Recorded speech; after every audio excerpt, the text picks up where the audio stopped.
Oh, hello, everybody. And it is Q&A Thursday here at the Rag Company, or as we like to call it, Friday Eve. And with me, Lucas Blaine from Customer Service. Pleasure. Thank you for having me, Levi. Welcome, Lucas. Hope you guys like the little teaser shot we got of him. I asked his dad for a photo of him because his dad is Anthony Blaine here at the Rag Company. And so I thought that was pretty funny. He's like, what about a baby picture? I said, that's fine with me. Put it up. I'm a little bit older than that now. So you look are. like that anymore. As you guys saw, he is also IDA certified and skills validated. So him and Aaron both. Mm-hmm. So for those of you guys that have answered or talked to the boys in customer service, last week we had Aaron on. And so this week I thought, why not have Lucas on? So Lucas, welcome. Thank you. It's a pleasure. There we go. So the boys got back from Florida yesterday. They're home for the next 2 days. So they will be back in the studio next week. So we'll be able to do our podcast on Tuesday, and you guys will be able to hear all about their crazy, wacky adventures. But if you want to get a sneak peek, a little taste, if you will, then go to the Tavarish YouTube channel, Ask Tavarish, and there is a brand new video that dropped last night with the boys in it. You can see exactly what they were working on while they were over there. So super cool. Great video. Fun to see the boys there. So excited to have them back. Tomorrow we're going to be working on a couple little things here and there. And then Saturday, we actually have our local Porsche club coming in, and we're doing a wash and talk. Basically, they're going to be here in the studio. We're going to be teaching them how to wash cars, just do some normal light upkeep on their vehicles. This time, though, we're going to show them how to do some light interior cleaning with Any. Okay. That way folks can kind of get an idea and go, oh, wow, that's pretty cool. So we've added like a VLB brush and Any and some towels, some other little things that they can utilize and buy. And then we're going to take them all over to the brand new storefront, MVP Detail Supply, so they can see it, check it out, and hopefully buy more stuff. That's what we want. So it'll be good. So we got an action-packed weekend here. So I still have a bit of a cough. So just bear with me, guys. Basically the housekeeping this week. We don't have a lot. I was about to say we had the new PNS partners come in. We did have those guys stop by. That was pretty crazy. So we had them come in, say hello. Bob Phillips came with them. He did. They gave everybody. We gave them a tour of the entire campus, mostly so that they could see exactly what we were all about. Because as the new owners of PNS, we are PNS's largest distributor worldwide. Exactly. So they were like, we need to come by and take a look and see. So that was pretty cool to have that. Yeah, it was. So, yeah, we got to see those guys. They stopped by, which was great. Gave us also a chance to clean the studio in anticipation of Saturday's event.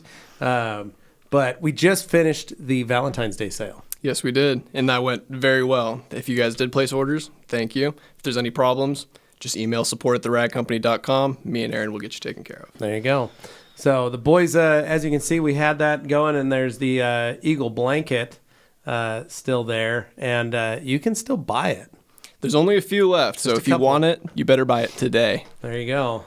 You don't get it's not on sale. It's not on sale. But you can get it. I don't think it even was on sale when you bought it. I think you had to pay full price for it. I was about to say, it's standard retail so price. It's still standard retail, but that's what we call one of those, that's an investment. Yes. Because Eagle blankets, the previous generation, 5 years ago when we launched them, in the blue, they're selling on the interwebs for 3 times what they went for originally. So, just saying, buy one. If you don't get one today, you'll have to get it on eBay for quadruple the price. So. Exactly, basically. Your call. Or try and pay.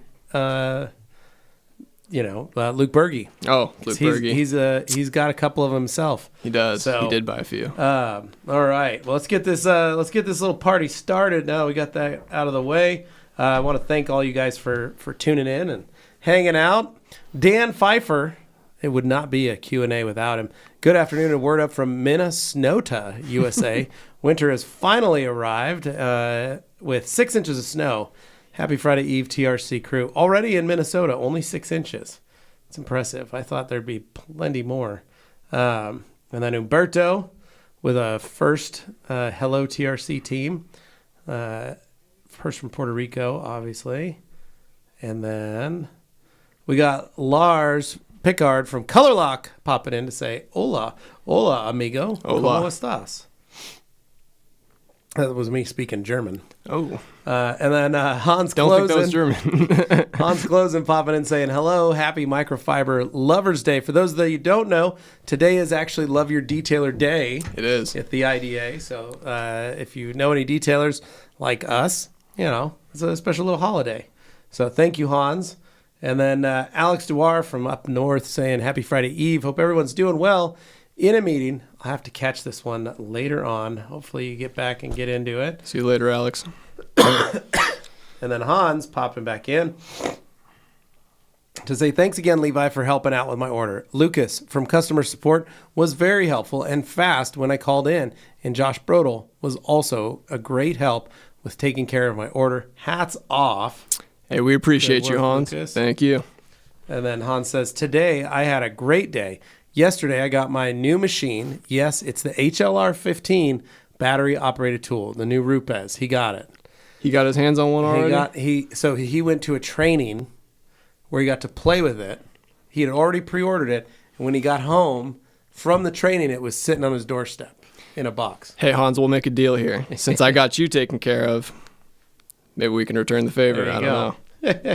And then Hans says, Levi would love that tool. Only downside is it came in a cardboard box.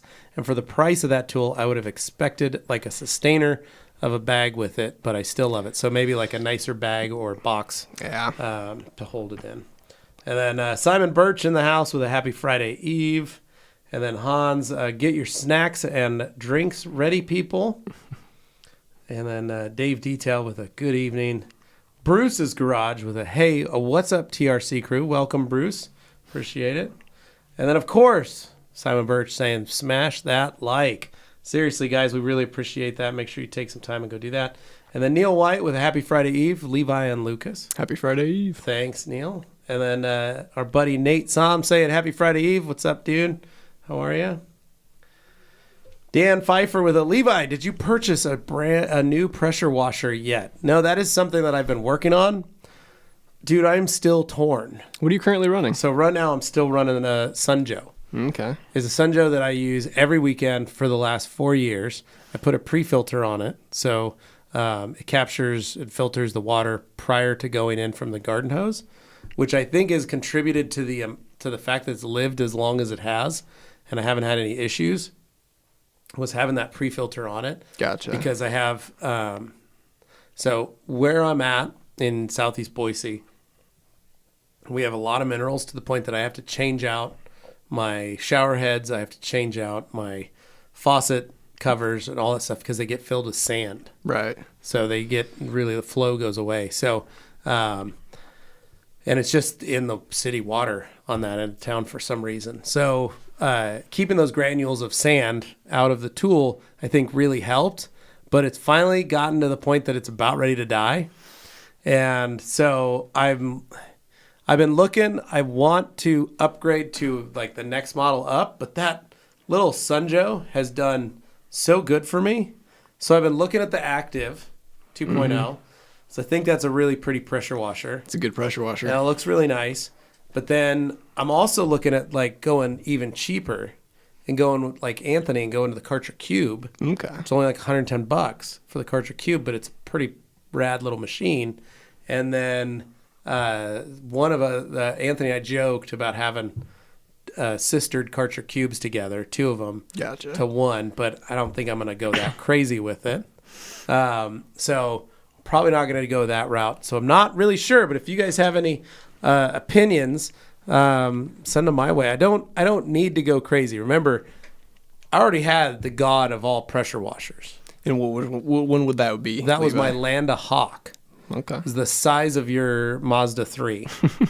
And it was a diesel-powered pressure washer. It ran on diesel, ran on electricity for the pump, but it had a diesel-fired generator to heat the water up. Nice. So it could put out up to like 4,500 PSI, And at my shop, it was always consistently running about 1,600 PSI. 1,600. I was about to say, the way I have mine spec'd out, I think I'm running probably roughly 1,000 PSI on my Ryobi 1,800. Yeah, so I've had a wicked machine Yeah. and I mean, it cost me $3,500, brand new. Great tool, but overkill. Right. And but great for what I had it for. But you were running it in the shop space. I was running in a shop, and I needed that machine. What I have at home is already it's already hit the level of what it needs to do. So technically, I should move upwards. But I'm really impressed that little tool has done so much. That little Sunjo, has done so much. It's been a great little machine. So no, Dan, I haven't, but I did buy a new vacuum cleaner. So for those wondering, I pick up that Rigid, I think it's like a 3 or 4 gallon vacuum. I think I know and what it's you're like talking $69 Yeah. at Home Depot, and it's the best little vacuum because it's just enough. It provides tons of suction. It will vacuum many, many cars before you have to clean it out. It's just a great, great tool. I really like it. And so I bought a new one. I haven't unboxed it yet because I want to pick up, there's that new product from Buff Bright, which is a bag cover.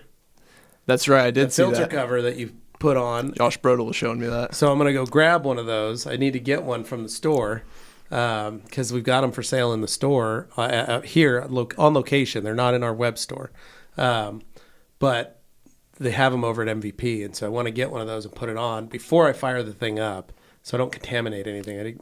Keep it clean. As Anthony says, keep it pure. So... David Cervantes with a Levi. Oh, what's up, guys? What's up, dude? And then Simon Birch with a, man, I'd love to get the Eagle 500 blanket, but man, that shipping is killing me to Europe. So, Simon, just so you know, Hans, when he said we did that, Hans bought 2 of them. Just saying. I was about to say, I believe, quote me if I'm wrong, but I believe we sent a few blankets to one of our Europe distributors. So we did try to get a couple. I don't know if we did or not, but I know they wanted to buy. My fault. My apologies. I don't know. That's not me. I was about to say, I don't know either. But I know that they asked for them. Gotcha. And so I passed along to the guys that handle that and said, hey, Europe wants a couple. So whether they got that taken care of, I don't know, but you can also maybe see. Bruce's Garage says he got his blanket. Very nice and warm. That thing runs hot. It does. You get very hot under that blanket quick. Simon Birch, just saying, red FTW. Putting it out there. Hans with you guys need to get a gray FTW and then a teal FTW. That's also what he's saying. So for those wondering, there is a gray FTW out already. Is. You pick it up from Obsessed Garage. I don't know if he still has them anymore, He though. might not have them anymore, but he did have gray they're out FTWs. there. You could ask around. As to a teal FTW, we'll see. Chad Sensing says, let's go. Much love, guys. What's up, Chad? And then Dino from Austria saying, happy Friday Eve, TRC crew. How you doing? Hope you all had an amazing weekend. Thank you, Dino. Hope you're doing well. Hope you're healthy and feeling good, man. And then let's call him Jeffrey, the one who shall remain nameless. Happy Friday, Junior TRC family from the snowy south coast of Massachusetts, and welcome, Lucas. Thank you. So, dude, did you get a lot of snow? My sister's in Medford, and she got almost no snow. Oh, did she? Yeah. No snow? She got like half an inch. And she was like, it sucks because everywhere else around them was slated to get like 5 to 6 inches or more, up to a foot. And she's like, she walked out and she's like, oh. Nah. As an Idaho girl, she was like, this was nothing. Yeah. Like, what the heck? But then the news was crazy all around them. Like, oh my God, we all got hit. We got a decent winter this year. Yeah. Simon says, I just ordered some of those no-soak applicators. Is the difference huge compared to the Pearl applicator in regards to coating usage? So, in difference to the orange Pearl applicator, there is no difference other than the fact that the no-soak has the barrier. Yes. That means it's going to act like the Pearl puck more than the orange Pearl square applicator. So it is very similar to the Pearl puck, completely different than the Orange Pearl applicator because the Orange Pearl does not have that barrier. Exactly. Which means that your coating is going to get absorbed into that foam. So the new no soaks prevent that, and it keeps it right on the surface. So much better in terms of less product waste. Yeah, you'll go through a lot less product with the no soaks. Yeah, that's a fact. Aaron from customer service saying, Lucas, I'm so darn proud of you. And then Dan Pfeiffer with Active 2.0 is an excellent choice. Huge bang for the buck. And then Details of Me saying, went from the Ryobi 1800 to an Active 2.0. It was a game changer. I've been on the fence. And then ADG saying Active 2.0 for sure. And then Aaron saying the Ryobi 1800 for $100 at the Home Depot. Active 2.0 if you want to go fancy. Neil White says, I'm also debating about getting a new pressure washer, but my son Joe just won't quit. I've had it 6 years. Dude, I know. And that's the thing that, like, it's frustrating because I look at it and I go, I can just buy another one. Yeah. I just get another Sun Joe and I'll be fine. Like, it'll run. I won't have any problems. And I won't have any issues like I did in the past. So, I don't know, man. I'm still tied. My wife the other day was like, what are you doing? I said, I'm looking at pressure washers. Owen Samuels saying, thanks to TRC, I won Dad of the Year getting Red Eagle blankets for my 3 college daughters. Heck Dad yeah. points. Good work, Owen. Appreciate it. He sent photos of it as well this week. And then Neil White, that Ryobi 1800 is a beast for $100 at Home Depot. Mine's been kicking for a few years now. Yeah, that's a good thing. Like, that's what you want, is a machine to stay working. Simon Birch saying, Hans, you're a maniac. And then Simon Birch saying, I'm looking at a coral fleece microfiber blanket, but I'd love it in the red from TRC. So coral fleece is what our minx was made out of. Mm-hmm. So for those of you that are wondering, Simon Birch, so the old minx, the Minx Royale, was a coral fleece. And the Eagle blanket and Eagle is a circular knit weave. Yes. And in case you guys were just wondering, this is even more fun. The Wolf Pack, the Wolf Towel, is a mixture of coral fleece weave and circular knit weave blended together. That's the Wolf Pack. So Hans says, that's not all I got coming. I think it'll be 2 big boxes. Also a big box coming from TRC EU. Look at you go, Hans. Hans spent some money. We call that a tax dollar baller. Hey, tax write-off. There you go. And then Simon Birch saying it's on the couch. I got a few items coming from TRC Europe too. And then Josh McKay says, Levi, my sister's also in Medford. Oh, there you go, man. Nice. And then Simon Birch says, still waiting for my Ultra Black sponges, though, since June. Like, they're still not in stock because, Simon, we have a new sponge coming. We do. Do you know when that's coming out? Within the next, week and a half, 2 weeks. Okay. So we already talked about it. We've announced it when we were at, those of you that got to see it at Mobile Tech, we talked about it. The thing is the new USS, the Ultra Safe Sponge. It's a charcoal gray, and it is much softer than the original UBS. It is. So the new USS, still able to do rinseless and still able to do soap washes, but comes now in the blister pack. Does. Rather than a plastic bag. And it's breathable, so you can store it in there. Yep, you can reuse it in there and store it that way. So, Simon, you might just wait. In about a month, you should be able to get a hold of the USS. You should. I will say, though, I believe we do have the Ultra Black sponges in stock, though. Mm-hmm. Just Simon's overseas. Oh, makes sense. So, Simon, you should be able to get them. And then He Who Shall Remain Nameless says, yeah, the Boston area is supposed to get a foot, and I think the storm moved more south. Cape Cod got more than Medford. Yeah, that's pretty much what happened, too. T-Bone Todd, hello, TRC team. What are the 3 glossiest products you've used being a topper? Well, T-Bone, the most gloss comes from utilizing PNS's Dreammaker. That's the most gloss. Yeah, you can get. That's literally the entire point of the product. There's nothing else but gloss. Yeah, that's all it does.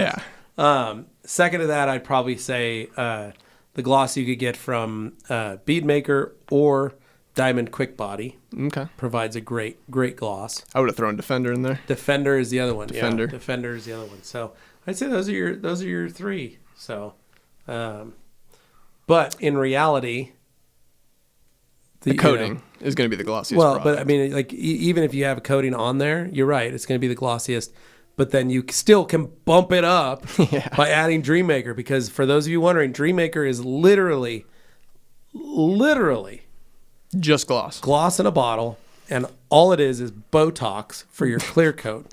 Straight up, it causes the clear coat to swell Yeah. and get really tight. And what it does is it gets really, really glossy for about 24 to 48 hours, and then it starts to dissipate. Still keeps it really shiny, but it's for those show days, like at a car show. Wipe it down with paint gloss, top it with Dreammaker, and you're good to go. And the car looks awesome and flawless. So that is always going to be the glossiest. And then Frost 732. How does inspiration interact with Diamond Body 36? Just fine. Totally just fine. I always recommend that you wait at least about a month, anywhere from 2 weeks to a month for whatever coating you put on before you put a topper on top of that is from a different company other than the company stated. So like if you put a G-Technic coating on, you can run CTV3 right over the top of it. But I would hold off for at least a month before you try a different company's topper spray. Yeah. Just to make sure everything's done and finished. Michael Kaufman saying AR 630 for me. I bought it over Black Friday. My son Joe as a backup. So my son Joe might just be like, it's not going to be a backup. It's probably just going to die. They're just going to like put it out of its misery. And then he who shall remain nameless, who even needs a pressure washer with Absolute around? I have the AR 360 though. There you go. That's not bad. Rinseless is right. Honestly the single reason I haven't upgraded my pressure washer. Yeah, I know. Me too. Maybe that's why mine's lasted so long. Right. I use mine for wheels. Yeah. Pretty much that's about it. Super Auto 2K saying late but here. Thank you, Al. Appreciate you making it. Han says, I still got some old Minx towels. Nice. And then Alex G says, question for Lucas.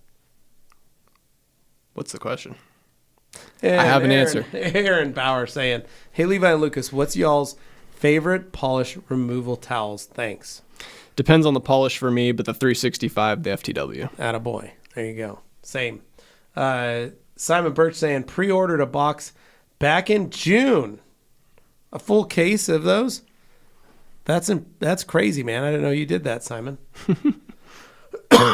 Did you get them from us or from someone else? From Clean and Shiny or TRCEU? So Anyway. we don't really do pre-orders, so Yeah. I'm curious. Mary saying, your class was great at MTE. Thank you, Mary. I didn't know you were in it. Appreciate you telling me that.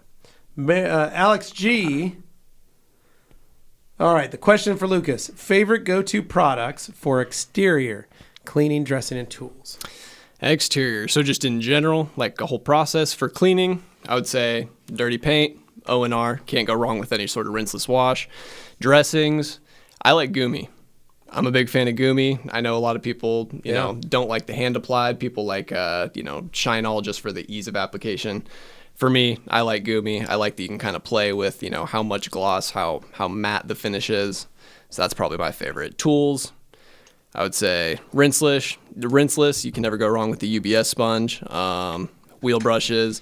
I don't know. For wheel brushes, it kind of depends. Like I have a few different barrel brushes that we don't carry, but I do know that we have. I've been playing with a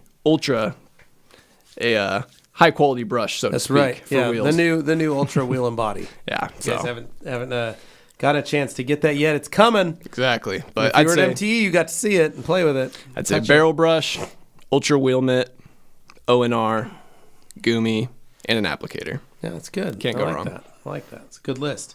Simon Birch says, do you know if the USS is on its way to Europe?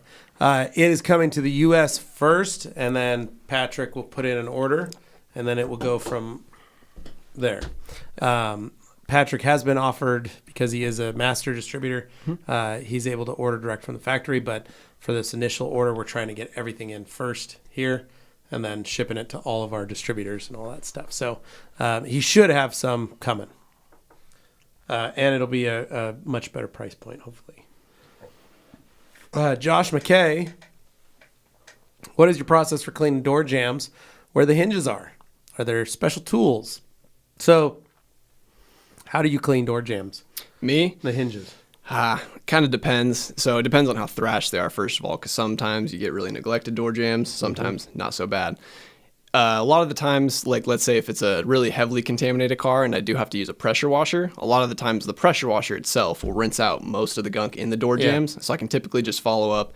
I have some old Drago towels that I have or some ripping rags, and then I'll just take O&R, kind of soak it in O&R, wring it out, wipe it, take another one, follow it up, call it good. Perfect. That's what I like to hear. That's exactly what I do. So I'll use like an APC, spray it on the hinges, and then pressure wash that area. If I don't have my pressure washer, it's too cold, or I need to clean that, I get my IK sprayer, put hot O&R in it, and then I'll spray that, and I'll get my gun out, and I'll blast at the same time. And so I kind of try and create that. Or you pick up the new Ultra Blaster Plus, do the same thing, but just water, just hot water. And you can do the exact same thing. You can literally blow out and clean all those jams. That's actually what I did on that Hyundai we were working on. Oh, nice. To clean the jams on it, because Anthony didn't really do a very good job. So I had to get in there with that and blast that out. So, and then usually what I'll do on a car that's really dirty, I'll spray actually dressing. Okay. Interior dressing in there, in those hinges and around the jam. And then I'll let it sit, and sometimes it'll leak out along the bottom. You just wipe it up. But then if you let that sit on paint, you come back and you can wipe all that with a dry towel, and it makes everything still really shiny and protected, but it just looks that much better. But all the rubbers look good because they got dressing on them. Right. So something you can do. Josh McKay with the GMC Terrain hatch hinge area stays dirty. Yeah, that's always a hard part. That's why I would say like utilizing the Blaster Plus. Yeah. A great tool to be able to get into those areas. Simon Birch saying, Hans, just saying I got some of those super collector item twist and shouts if you want to trade. And then Chad Sensing saying, what you know about me? What you know? They say my paint gloss is cool. My paint gloss be popping. There you go. And then Simon says, I'm a reseller, by the way, through TRC Europe. So, yeah, Simon, if you were reselling and you were buying those UBSs, Patrick was probably just out of stock or hadn't restocked. The USS is on its way. So, in the sense that it'll be there, hopefully you should know. Patrick may be able to tell you exactly. I'd reach out to him. Riggs saying, what's up, peeps? Joining late, but glad I'm here. Welcome, Riggs. Good to see you, man. And then Jeff C. with, I'm doing some side-by-side testing of my Diamond Quick Body and Defender on my wife's car. Was surprised how easy Defender was to use. Diamond Quick Body took a lot more effort to level and wipe off. Any pointers for Diamond Quick Body? No, you're pretty much right on the money. Defender's very easy to use. Yeah. Diamond Quick Body does need a little more finesse, but yeah, it does. I'd say, in my opinion, Defender's probably the easiest spray sealant to use that we sell. Yep. In my opinion. Dan Pfeiffer asking, what is the USS? Dan, that is the new sponge, the Ultra Safe Sponge. It's in the same shape as the Ultra Black Sponge, but it's a charcoal gray. It's softer than the Ultra Black Sponge, and it comes in the blister pack now, like the rest of the Ultra products. So you'll be able to store the sponge in that because it's got a drain hole and all that stuff. So it'll be pretty sweet. And then Han saying Ultra Safe Sponge, aka the new UBS, the USS. I showed when I was video chatting with Hans, I showed it. Oh, nice. Gave him a little sneak peek. So, and then my lovely bride popping in here saying, what was that sandalwood scented product you were using on the Land Cruiser the other day? It smelled so good. She came out and she's like, oh my gosh, it smells amazing out here. Active Foam? I was using Active Foam. Yep. So I had Active Foam that I was spraying. Carly was like, this smells great. It smells good every time. I need to bring a bottle, Carly, I need to get a bottle of GFX and bring it home. She hasn't smelled that. Oh. I think you might like that one. And then he who shall remain nameless says, I have a car that I'm going to sell, so I'm going to use it to try polishing on it for the first time. However, it is places where the clear has failed, especially on the leading edge of the hood, and it looks like rock chips. Any pointers for going over these areas, and will the edges of the clear tear up the pads? Have you done a lot of work on burned up clear? I actually, ironically enough, one of my good buddies, we polished up his Subaru WRX, and it was a previous owner. It was a self-paint job, and the hood or the trunk had some clear coat failure. So basically, the biggest tip that I would give is it's not gonna. I don't think the clear coat's gonna tear up your pad necessarily. I would just be extremely careful. Go super light around those areas. Don't go excessive speed. Don't go excessive pressure. I would use a really light polish. Just try and brighten up the color more than try and actual remove clear coat because there is no clear coat. Yeah. So. I usually tell people if you can get a razor blade, hone it. Yeah, you can do that too. So you round the edges of the razor blade, and then hone it on glass. So get some sandpaper, round the edges so you don't have the pointy edges on it, and then scrape it on glass with little liquid like bead maker or something. Just rub it back and forth. So kind of doesn't quite dull it, but it gets it so that it gets any excess roughness off the blade, and then use that and try and scrape as gently as you possibly can. Scrape some of those edges. Cut that old clear so that it's not sticking up. And if you cut those edges off, then you can polish and blend it together. Blend it together a little better without catching those. Because if you catch those lifted parts, you can pull bigger chunks. Same thing when you go to wash. Yeah. You might get bigger chunks. So if you can scrape some of that and get around it, it works pretty good. So, and then let's see here. Oh, let's go back. We're starting to get a lot of great posts here. See what page I'm on here.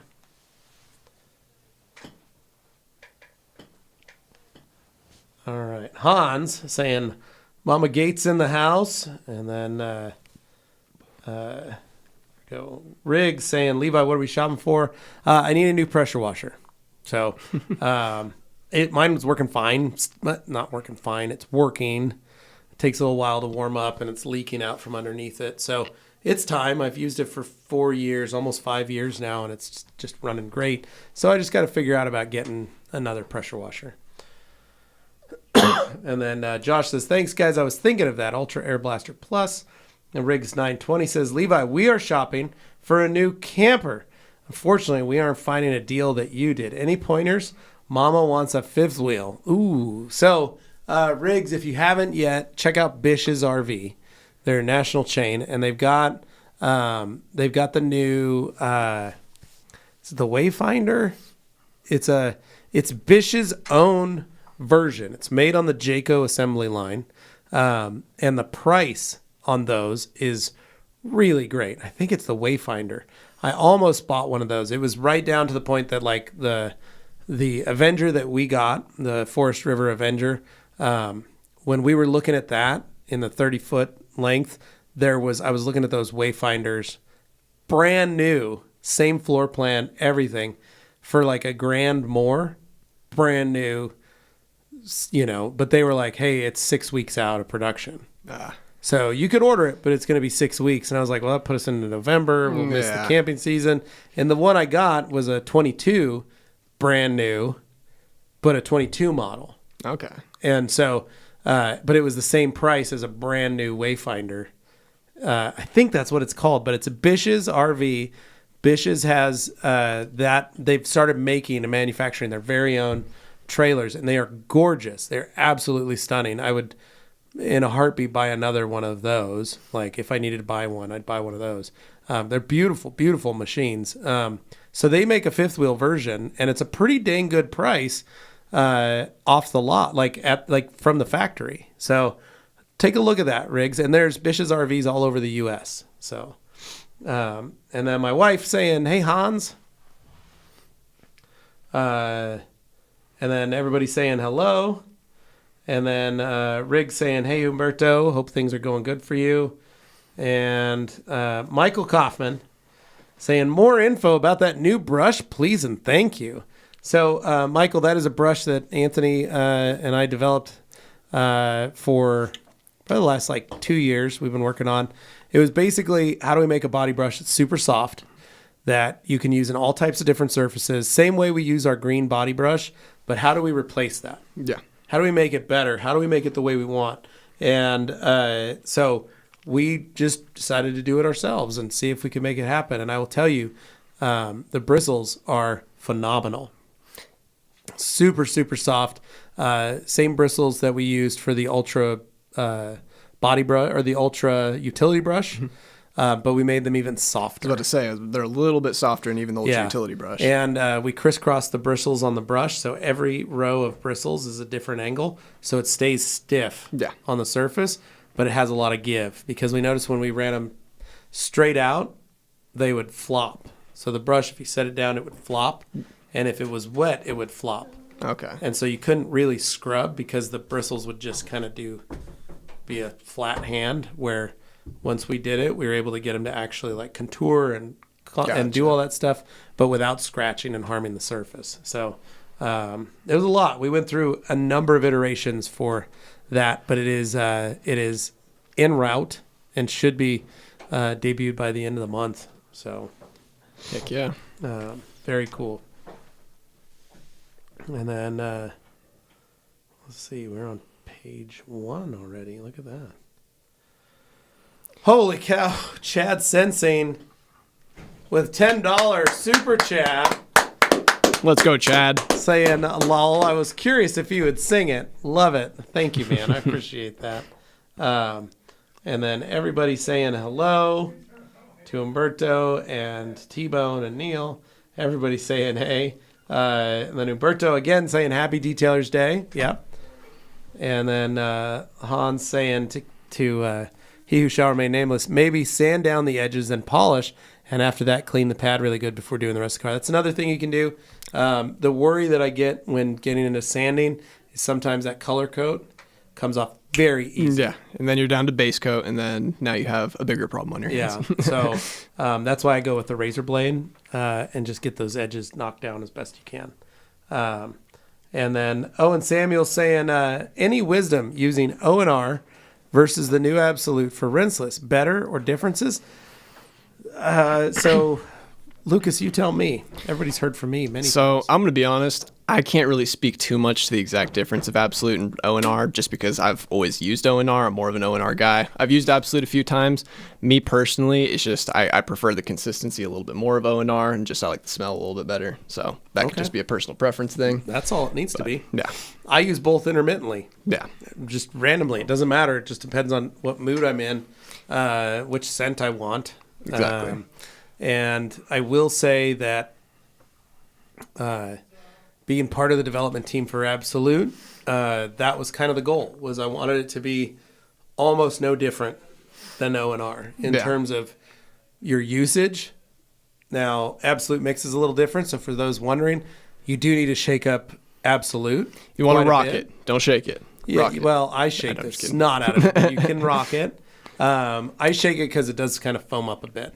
Or suds up, I should say. Yeah. It bubbles up. But I shake it to make sure I mix everything really well, because it does have a tendency to kind of separate a bit, because they're active polymers that are moving back and forth. Right. And that's not to say I don't like Absolute. I just haven't used it a whole lot. I'm almost gone through a version 4 of O&R. I haven't even tried version 5 O&R. As soon as I'm done with that O&R, I'm going to use my bottle of Absolute, and then I might feel differently. But I will say, if you're going to use Absolute, you got to shake it a little bit. Then when you pour it into the water, same thing. You want to make sure you stir it up. You do the same thing with O&R. I'll do that. I shake up my O&R. I shake it too. Fill it and pour it, and it's all that sits the same. The difference is the O&R just looks different. It's just a different viscosity. Yeah, where Absolute looks a little more milky. Yeah. Than the way O&R does. So, but they both wash the same. They both clean the same. They both work the same. They still have all the same uses. So exactly. You can't go wrong with either one. Yeah, they're both great.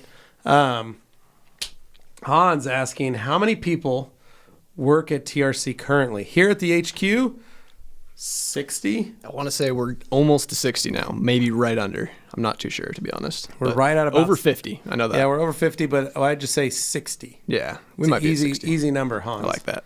So, which is pretty crazy. And then Umberto saying to Aaron from customer service, "What's up?" Aaron Bauer saying Active 2.3 coming out soon at $650. Yeah, that's too much for me. That's 650 is kind of my limit for a home. I mean, I'm my limit honestly is $300, and even Fair. at $300, I can't stomach the Active. At Apparently, that price. the 2.3 though, it's if it's Krensla quality, same longevity and all that, I could justify $650 for it. Would I personally buy it? I don't know, just because I don't use a pressure washer that much. See, I use mine a lot, so I'm cheap, man. I want to be able to go, man, this only cost me this, and I can do all this stuff. Fair enough. And so, I don't think I could do that. Maybe if they want to send me one, then I'll do it. Michael Kaufman with asking if it's rebuildable. I don't know. Jeff C with, will the USS be able to live in a bucket of clean rinseless like the BRS and UBS? Yes, it will. But the beauty of the blister pack is you can pull it out and dry it out. You don't have to leave it in the bucket. Personal preference. Yep. And then he shall remain nameless says, "Oh, that GFX smell. I washed the Subaru and I'm selling with and mine with GFX this past Saturday. Even after rinsing the baskets and tools on Sunday, my garage smelled like Christmas." That smell sticks around, Levi. That's pretty It's rad. great. I'm going to have to do that. I think I might have to. I've got a car at my house right now to work on for the weekend, so maybe I'll grab a bottle. And, You have to. and, I'm telling you, Levi, it's so worth just it. for fun. Carly, I think you'd really get a kick out of that. And then T-Bone saying that new Active 2.3 is coming out soon. I believe a bigger pump and much quieter. That wouldn't be too bad, but again, like I said, I'm just not. I just don't know. We'll have to see. I'm still on the fence, guys. Chad Sensing saying my Active first gen was only supposed to be a backup to my gas pressure washer, but I've been using it almost every day for the past few months since my gas died, and can't believe it. Everyone that has an Active loves it, man. I'm telling you. Jeff says, Levi, you said last week you were going to try Gumi and the Ultra Spray applicator.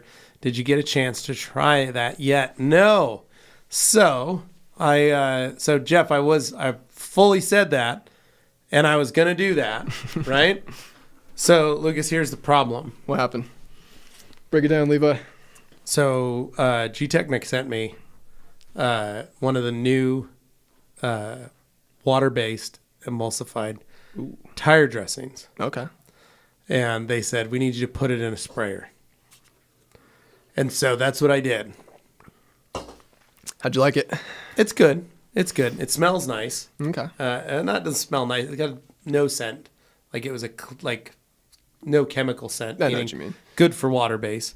Sprayed it, didn't fog up my shop, or garage, didn't do any of that stuff. I mixed it 1-to-1 with water.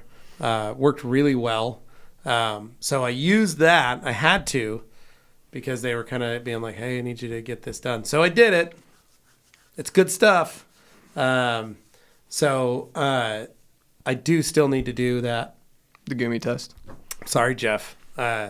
So and I'm not using it in the Ultra Spray applicator. I'm using it in the old OptiGun Okay. that I'm using. That's big. That's the undercoating gun that Optimum used to sell that you can pick up at Rugged Restore Okay. right now. I was going to say, I don't think I've seen We that. have it at the store, too. We have it at the store. It's an do we? Italian-made air gun, and it's literally just, it'll hold a whole, like I can take this bottle and hook it on and screw it on. Like it'll hold a big bottle of product. And it'll hold like an IK bottle. It'll hold all kinds of stuff. But that's what I was using. And I've had that gun in my collection for, that's probably a 7-year-old gun that I've been using still. And it is an HVLP, but that is the reason we created the Ultra Spray applicator, was because I wanted something smaller, easier, more compact for folks rather than that big gun and utilizing it. So that was the gun I used in my shop. So Kevin, or he who shall remain nameless, says, wow, my voice to text messed that one up. And then Umberto, yes, just like James Bond, stirred, not shaken. That's right. And then Johnny Cage, hey TRC team, is there a noticeable difference in adding O&R in the steam machine versus just water? So yes, but on a microscopic level.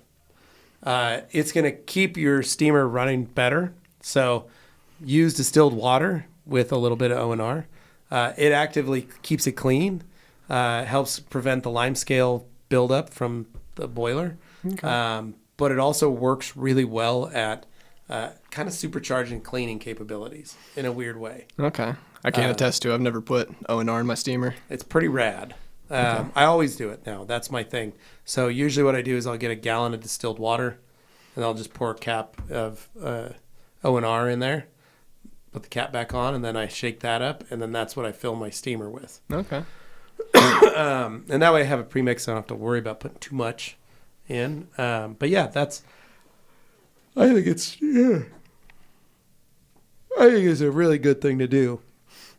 It's good practice. It's also great for if you got to wash with the steam. It's great to be able to spray O&R on the surface, then come at it with the steam with O&R in it. Okay. Kind of helps clean a little easier if you've ever tried one of those. And then Umberto with the active with the price of a Krenzla. And then he says, that's why I do rinseless. And then Kirby Thompson saying, afternoon, Levi and Lucas, it's a cloudy day here in Houston. It's a cloudy day here in Boise as well. It was pouring pretty good. I was about to say it was raining when I was coming over here. Yeah, it was raining pretty hard. It kind of cleared up when I went to grab lunch. It stopped raining. It was raining on my way to get food, and then when I got to grab food, it had stopped and the clouds were starting to come out. Okay. Wasn't too bad. Or the sun was coming out, so not too bad. And then Umberto with a little question there from Kirby Thompson. But we need some more questions, guys. We've hit the top of there. Guys.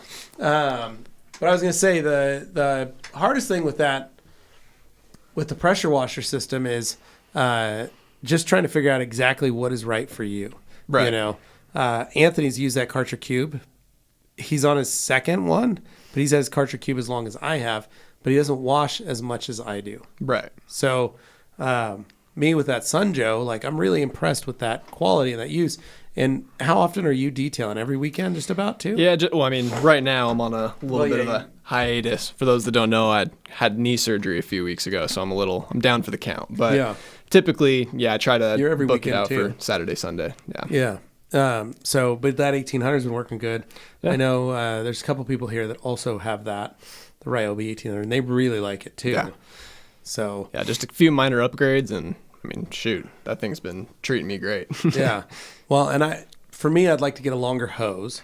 Yeah. I just put in a utility sink in the garage. Okay. And added an outside spigot right outside of the garage. So now I don't have to go around to the front, run the hose, hook it up to the pressure water. I can run a hose straight there. Nice. So getting some good quick disconnects is the next thing I want to do for just that spot, so I don't have to keep worrying so much. Yeah, I think right now, so I was about to say I have full quick disconnects on my Ryobi, and I have a 75-foot outlet hose, so I usually try to position, especially because I do a lot of mobile still too. Yeah. So I try to position my pressure washer by the side of the house, so I don't even have to listen to the pressure washer, and the 75-foot hose does just fine. It's plenty of hose. That's good. Well, that's good. Yeah. T-Bone Todd says, I just bought the 1500. Can't wait to use it. Nothing but great reviews. Good, awesome. Todd. Yeah, the 1500's awesome. My dad just bought one, and he uses it for his RV. Oh, yeah. I was about to say, you can clean up an entire RV with one of those. He has one of our old mop handles. Okay. And so he literally just puts the towel over that, and he's up there like dry on the side of his RV with that. That's awesome. Getting it done. But yeah, the 1500 I like because I can wash. Usually I can wash all three of my cars on the same day. Right. And use that one towel. I was about to say, I've dried my Mazda, my buddy Subaru, and his dad's F-350 with the 1500. Yeah. Granted, towards the end, like maybe, with the F-350 and factored in. A little wet. Wet towards the end, but it did the job. Yeah, it's still dry. I swear. And then Alex G., are we going to have a Lucas TRC hiring origin story? I don't really know Well, a good origin story. Here's my origin story for you. Okay. Okay, your dad came to work. He did. Right? He got a job here. He's the one that does all of our pre-produced content, so to speak. So he's behind Ghost Dusters and One-Eyed Jack and some of our Christmas commercials and things everything that we've done where we've seen more scripted. That's all because of your dad. He's also leveled us up camera-wise. Like it's amazing to have him on staff now. So I remember you were working at UPS. I was. And he would go, hey, look what my son found. Because you would get the UPS trailer would show up and you guys would have to unload that. We would. And get it ready. You're like, oh my gosh, look at all these rag company boxes. And then you got hired on here. I did. And I started in warehouse. You started in the I warehouse. even got to load the trucks that I was unloading. Yeah. So that was kind of funny. That was kind of fun for me. So you were doing that. And then we got you moved into customer service because of the fact Lucas started detailing cars. You started doing that on the side. And once he started getting an idea of everything, then it was like, oh, well, that would be a good person to put into customer service to help. I think I started in customer service around, I want to say May of 2023. So almost a year. There we go. So there you go, Alex. Hopefully you got that there. Simon Birch to T-Bone. Judd, you won't be disappointed. I have up until Monday only ever used the Liquidator and Gauntlet, and man, that 1500 is nice. And then Simon asking, how many worked at TRC when Levi joined the team? How many did work here? There was 9 of us. So I'm part of what we call the Redwood Originals. It's a phrase coined by John Green because at the time he was watching a lot of Sons of Anarchy. Okay. And so there was 9 of us of the original, like 9 that were from the old building out in Garden City. And I had been working for the company part-time remotely for like 8 months before I started full-time with the company here. Okay. But I've been making the videos for like the year before, working part-time for 8 months. So I had worked for the company for almost like 18 months prior to coming on full-time with the company. So that was why I was kind of still in, as I was on the payroll. But it was there's almost nobody left of that 9. So me, Dane, and Anthony. But even Anthony came after me. He's a 10. He's the 10. Basically. But it was me, Dane, and Anthony, John Green, Jeff and Carolyn. And that's it. That's all that's left? That's all that's left of our original 9.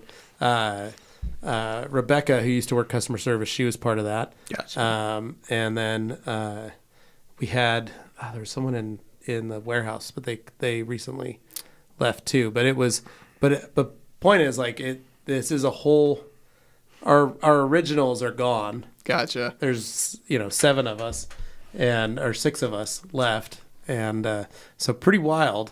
Yeah. But to have almost 60 of us now, it's pretty insane. No, it's how many years ago? 7 years ago. You came on? See how that much growth in 7 years is pretty wild. It would have been, as I came on 2017. Yeah. January of 2017 was when we moved into that building. Even the 2 years that I've been here has been crazy amount huge. of growth. We've got 3 new warehouses since I've been on board? Like, it's crazy. Yeah, it's amazing how fast we've grown. So, Umberto, something commonly known as active VE5 and 2.0 people complaining on service and replacement. I hope they can do better with the 2.3 then. So that's what I've heard. I've been reading a lot of the reviews. And then Alex asking Lucas, what do you like most about detailing? I don't know. It's hard to say.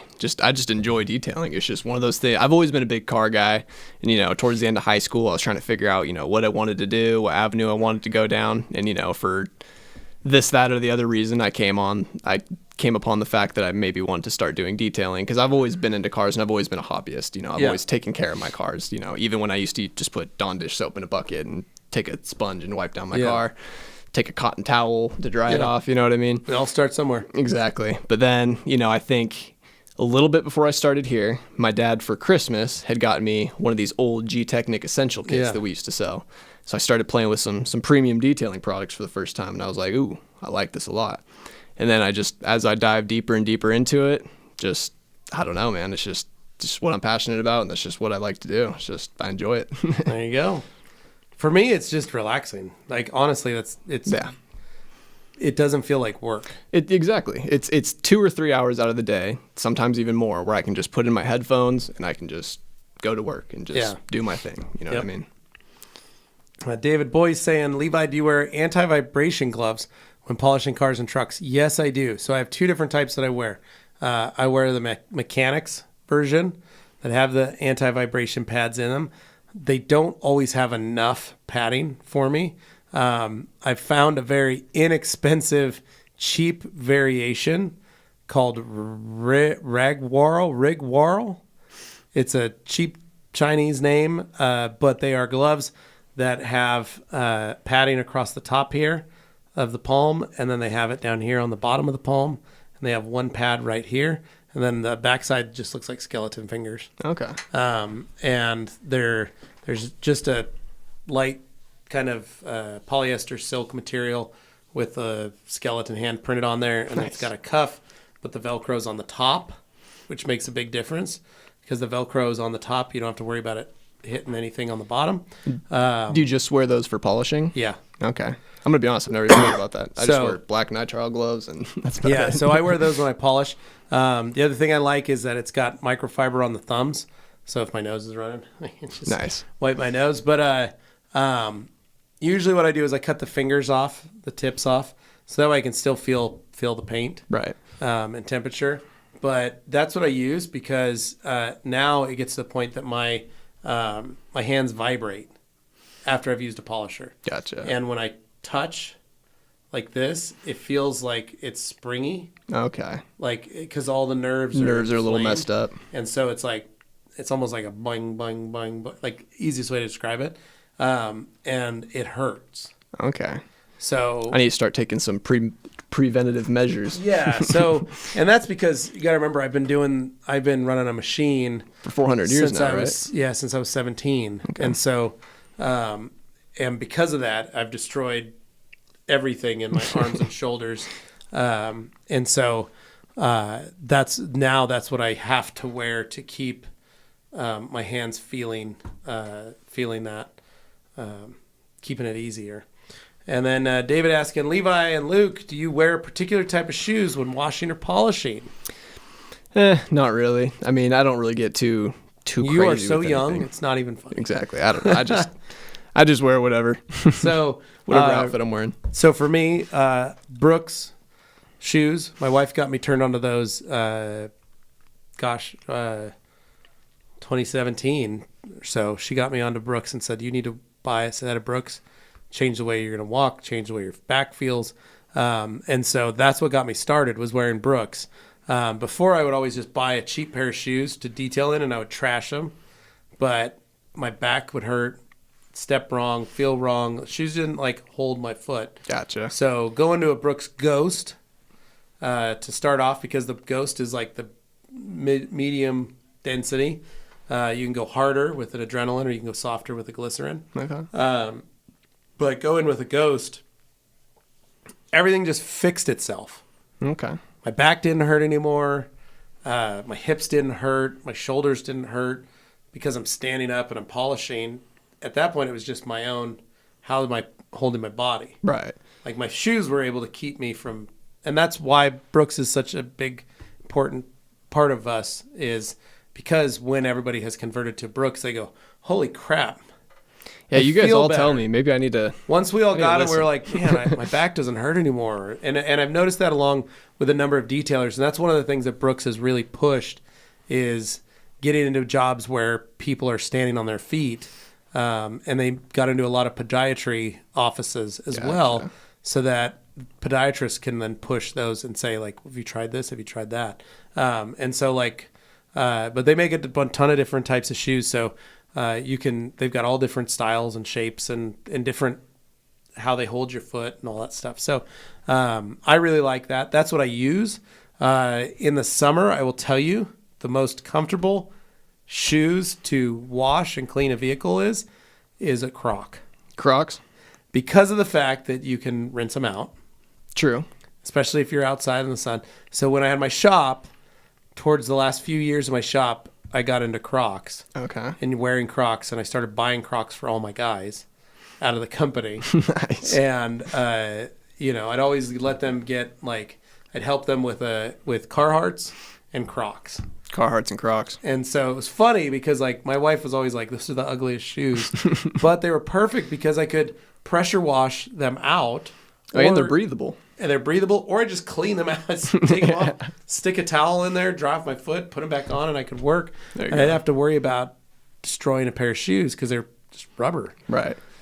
Plus, they had a really good footbed, so it didn't make me feel like I was just wearing flip-flops. They had a covered toe, so I wasn't stubbing my toe or ripping a toenail. And they got the sport mode. And you got sport. You put them in 2-wheel drive, 4-wheel drive. Exactly. But yeah, that's what I recommend is a good pair of shoes for sure. Brooks Ghosts do come in a Gore-Tex version, the GTX, which is a waterproof version. So Simon Birch saying, I remember getting into some of those older videos, and I believe were called the Rag Man, Bone Man, or Trash Man. Can't recall the exact name. His name was the Junk Man. The Junk Man. And on that note, we're going to take a quick break, and we will come right back. So don't go anywhere. Stay tuned. We'll be right back.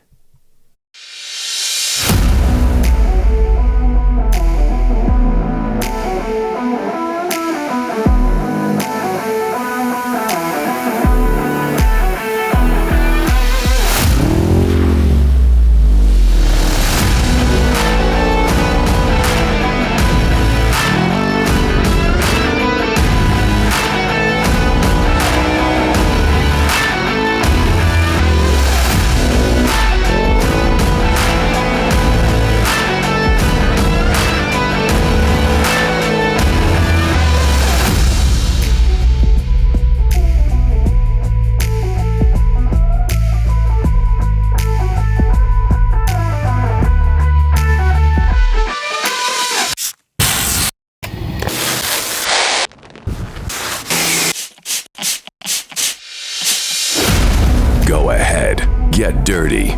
P&S Off-Road.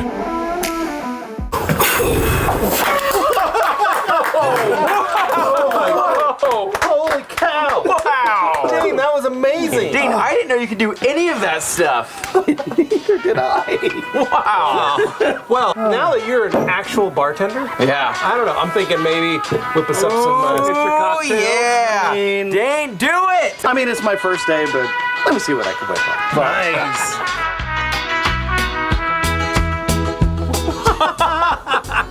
Oh! What?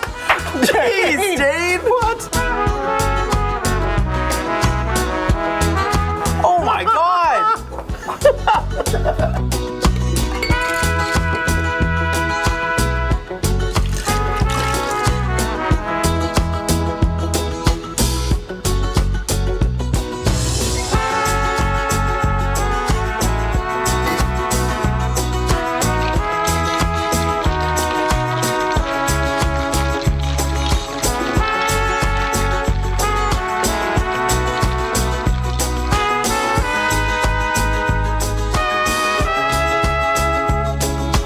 Wow, Dane. Dane. For being your first day, it's pretty amazing. Looking for feedback. Let me know what you think. Oh my God. This stuff smells amazing. Good, all right. Well, Levi, Dane, cheers, man. Cheers. Nice. Bottoms up. Cheers. Thanks, Dane. Oh my God. God, why are you spitting my drink up? I worked hard on that. What is in it? Is that polymers? My mouth is encapsulating. Why would you even know what polymers taste like? Tastes like chemicals. Did you feed us chemicals? What did you put in this? I made you a nice drink. Oh. These are supposed to be Oh, guys, that's my car. What? You hit my car. God, guys, if you didn't want the drinks, you could have just given them back to me or something. Dane. Are you seeing that shine over there? On the car. Oh my God. Dane, what did you put in that stuff? What, in your drinks? Yeah. Some water and some Absolute. Absolute vodka? No? P&S Double Black Absolute Rinseless. Wow. Wait a minute. Are you trying to poison us? Dane! Did you just make us drink rinseless water? No, definitely didn't do that. Absolute Rinseless Wash is not for oral or suppository consumption. Looks pretty good. It does, however, leave a hell of a clean and smooth surface on your vehicle. Wow. P&S Absolute Rinseless Wash. Mix responsibly. Is that something? I mean, it's pretty good. I'm kind of enjoying it. I'm kind of liking this. Yeah. So just don't drink it. No. Yeah, let's make sure we don't drink it for the future. But do put it on cars. Yeah, it's good. It's for cars. Put it on a car. Okay. Not inside yet.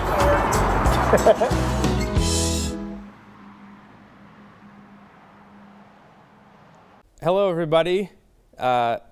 This is Nate from the Rag Company. Today, I have YouTube video star and sensation Josh Brodel. He does some really great Saturday videos for us. What do you have to say? Do I need to? No, you just... Oh. Thanks for having me, Nate. Awesome, good, that's great. Why don't you talk in your videos? Jimmy told me not to. Really soft-spoken.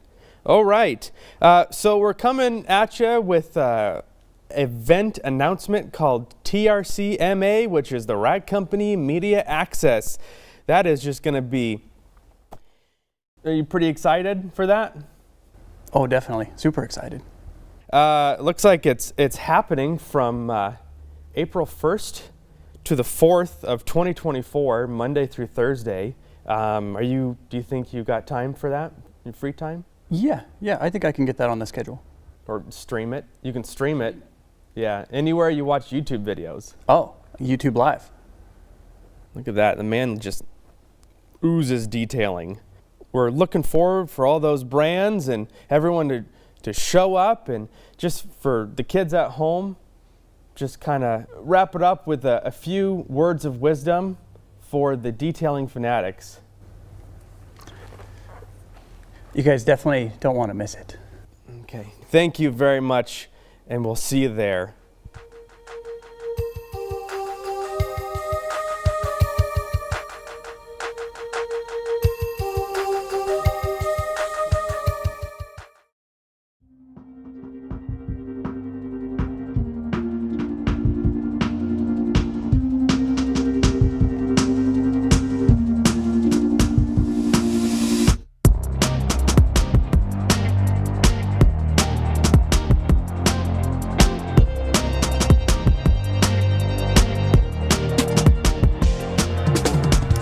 Hello. Welcome back, guys, to hour 2 of Thursday's Q&A. Back here in the studio, Mr. Lucas Blaine from Rag Company Customer Service with me. The boys are back. Like I said, they're home, chilling out today. But Taking a little, got to relax and get back into They got to take a vacation from their vacation, right? That's what it is. So we're back. We're trying to figure out. Let me see where I am exactly. David Boyce's question. All right, Humberto, what brand of gloves are you wearing? I don't know, Humberto. Why don't you ask us? I did look it up on Amazon. You can type in Rigwarl, Rigwarl, and it comes up with the gloves that I wear. They're like less than $20. And the key is just checking, because not all of them come with the pads all over it, but those are my most comfortable ones. I like them the most because it's thick enough of a pad, but it's not so thick that I lose my dexterity, but it's enough that I can hold onto the machine and go. And then for those of you wondering, I do wear braces as well on my forearms, on my elbows, with a tensioner attached to my forearm. Gotcha. So that way I can have compression on, it's like a compression sleeve, but then it's got another like strap that I can wrap around my forearms. Okay. So yeah, it's good stuff. That's what I do to keep me running. And then Simon Birch saying, what was the towel or accessory that got you into the Rag Company? That's a good question, Simon. So for me, it was scratching cars. Literally, I was using the Kirkland Signature 80/20 yellow Terrys, and I was working on a Acura TL with the dark blue black paint, and I'd polish it, and then I would take that towel and I'd wipe it, and then I would look and I go, what? And I was rotary. and I was rotary polishing, and then I'd come back and I'd wipe, and it would scratch. And I was like, I'm like, this is crazy. And I pull the car out into the sun, look at it and go, what the heck? And I pull the polisher out, polish that spot, wipe it again. And when I would do that, You're creating scratches. I would scratch it again, and I'm like, what the heck? Yeah. It was driving me nuts. And so that night, I remember I came home, and I started looking up microfiber towels. Like, is there a different type of towel? And I was using a brand new microfiber, and I ripped the tag off, and it was brand new, hadn't been washed, like right out of the bag. And I was like, what is going on? Yeah. And that's what I found. Premium microfiber. I found that there was Autofiber at the time was called Microfiber Tech. And there was Microfiber Madness out of Germany, and then the Rag Company. And those were the three that had premium microfiber, basically. And I saw Rag Company, all the different variations and blends and weaves and all that stuff. Same with Autofiber at the time when it was called Microfiber Tech and Microfiber Madness. But the prices between all three was very different. And so I wrote a little email to the Rag Company because I kind of liked their site was the most clean looking. And then I checked their Instagrams of each one. And this was back when our Instagram was like not even 1,000 people, right? Maybe 970. Just starting up. And there was only like 10 photos on it. And one of the photos was downtown Boise, but it was a reflection shot of a sticker on Dane's Honda Element. But the reflection was of one of the buildings downtown. And it's such an iconic building. Yeah. The Wells Fargo triangle. Okay, gotcha. Building. And it was that backward peak at the back. I saw that and I go, that's Boise. The heck? And then I Googled their name again and it came up and it showed the address to Jeff and Carolyn's house. Oh, because that's when they were still out of the garage. Out of the garage. And I'm like, what the heck? And then I emailed them, sent an email. And the next morning, Jeff wrote me and said, we just moved out of our house. We're in our new warehouse space, storefront. We just moved in like last week. Is it the one off Shinden? Yeah. And he's like, come on down. And that's when I went down. And I think I spent like $250 on towels on my company card to get towels for work. But I still had that car sitting in my garage at my shop. And we went back and I used like an Eagle to wipe and I didn't scratch the car. Yeah. And I'm like, oh my gosh, it's amazing. And so that was what got me started in it. What about you? For me, I don't know. I've always been a hobbyist. I would say TRC specifically. Before I worked here, my dad had worked here previously before I started, and he had gotten me some of what we have our B grade towels. So he'd gotten some, some roughed up towels that weren't, we didn't want to sell to customers. So he gave me. We call them our scratch and dents. Yeah. So he gave me a liquidator, and I remember I went to go clean my car, and I still wasn't using premium detailing products, but I remember going from 100% cotton bath towel to dry my car, where I'm leaving lint everywhere. My black Mustang was white at the end of it. And then I used a liquidator, and I was like, oh, dang. This changes you're the game. amazed at the actual absorption. Yeah. And then it was one of those things where I was like, oh, it's a gimmick. And then I started using premium microfiber, and I was like, okay, it's not a gimmick. Yeah, that's the way to do it. Umberto says, something I told one of the guys at MTE, forgot whose name, was about the new sponge packaging. That hard plastic to be back with the bag can hang the sponge inside the bag while drying. The hard plastic to be back with the bag. So we can hang the sponge inside the bag while drying.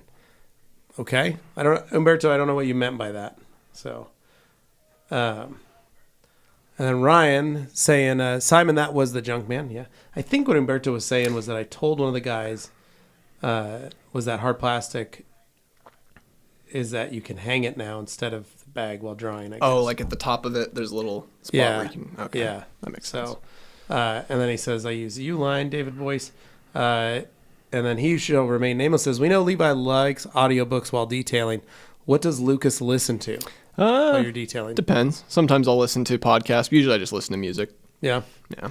So I am a nerd when it comes to audiobooks. So I have an Audible subscription. Okay. I have straight up done all 27 Jack Reacher novels in the last year and a half, last 2 years. Currently. What do you want now?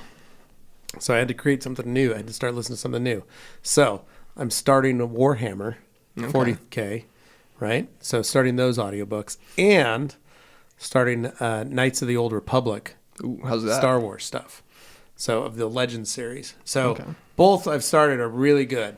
So that's what I'm into right now.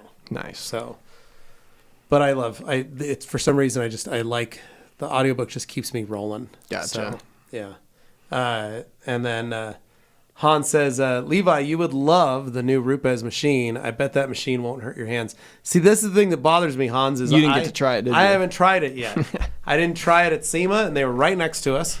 I never got a chance to try it. And then when I was at Mobile Tech, I was too busy in the booth. I never got a chance to walk over to the Rupes booth and try the new machine. Such a I shame. even gave Todd my charger, this one, so he could charge his insulin pump.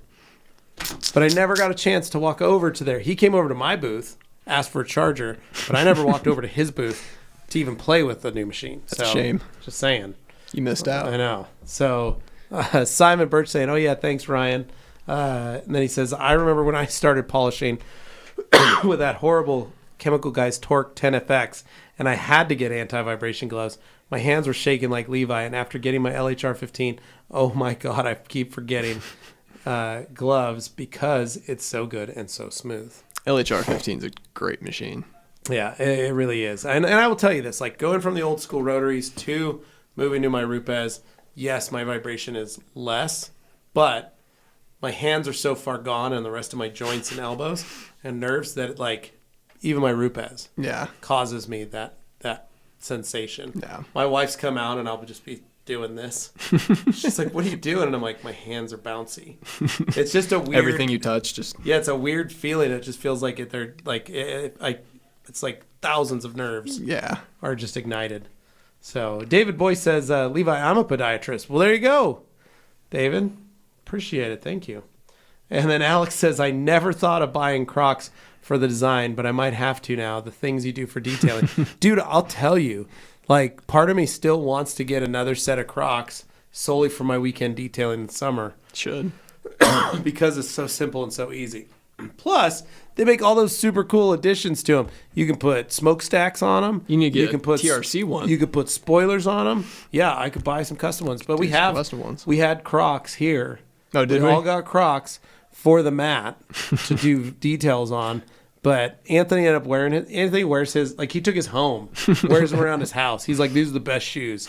Seabass took mine and wears them now. Like he That's just funny. has them. Like those are his daily Crocs. He got the off-road version. He snagged them from you. Yeah, so it is what it is. But you know, they're really good for that because they are so comfortable if you're looking to just do stuff. But they don't get, the biggest thing is if you get fabric and you get chemicals and you get iron removers and you get all that stuff on your shoes, they start to stink. Yeah. Or you get your shoes wet And then you're no fun. wet all day. And then you have wet socks. And then your feet are wet. So so when I'm at my house, I work in flip-flops mostly. Even in the winter because my garage is heated. Yeah. I'll just put flip-flops on and I'll go out and work. And the flip-flops I wear are Ophios, which are really ergonomic and have a really nice footbed, and so they're not just a flip-flop on the ground. They have a lot of cushion and all that stuff. But those almost feel too nice of a flip-flop to be detailing in. So part of me is like, I just need to order some Crocs, get those in there. And then he who shall remain Mavis says, this is the most on the rails podcast in a while. Where is G Davis when we need him? We are staying on track and Yes, we are answering questions. So Darren, the hairy housewife, popping in saying, big love you guys. Everyone in the comments. I'll catch up tomorrow. Hectic time at the moment. No problem, brother. Appreciate it. Can't wait to see you here.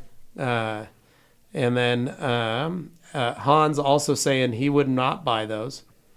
Getting Buy some what? Crocs. He says he will not buy Crocs. He will not buy Crocs? He will not buy Crocs. Come on, Hans. Hans, if I sign them, would you buy them? And then Simon Birch saying, yeah, I'm sorry, but Crocs, no-go. I'm serious, They're a bunch dudes. of Like, haters. you guys don't know what you're missing. They are uglier than sin, but holy crap. David Broyce says, yes, Umberto in Michigan. I'm retiring in May. 3 months, 30 years, I'm done. There you go. Nice. Congrats. And then Simon Birch says, in my country, it's a way of saying you've given up when you wear them. Yeah. So that's how it is here. And that's how a lot of people used to be, especially when Crocs first came out. But for some reason, I don't know if it's your generation. I've never owned a pair. started to change, and I don't know what it is, but like, yes, I wouldn't come to work wearing Crocs, Right. right? Like that's I wouldn't come here wearing Crocs, but at my shop, we're in a purpose-built outfit or uniform that we're wearing when we were working, and so my guys would wear black T-shirts that had the Hawks Detail logo. They had a hat. They'd wear either shorts, like black shorts or black pants, and then they'd wear Crocs. And especially if they were wearing shorts, they would wear Crocs. In the winter, we would find waterproof boots to wear because we'd have to go outside in the snow and back and forth. And so I found a pair of boots that would stay completely dry. You could literally hit them with a pressure washer. They'd stay completely dry. Nice. And it wouldn't permeate the shell. And I tell all my guys, get these boots. Here's what you need. And if you want some help, I'll pay for half of it through the company. Because I wanted them to be comfortable while they're working. And that was something I started doing that I noticed a lot of companies do now, where they'll buy things for their employees and go, hey, because of the fact that the job is so, you don't realize these little things and little changes make the job that much easier to do and safer and better. So, but that's what we do in the winter is wear boots. And so all of us had the same style boots. Nice. Mostly because it kept our feet dry. And then same thing, Crocs, you come in the winter or the summer, my guys are wearing Crocs and it was like wearing flip-flops. Probably feels good too. But OSHA has regulations. So you have to have closed toes. You have to have...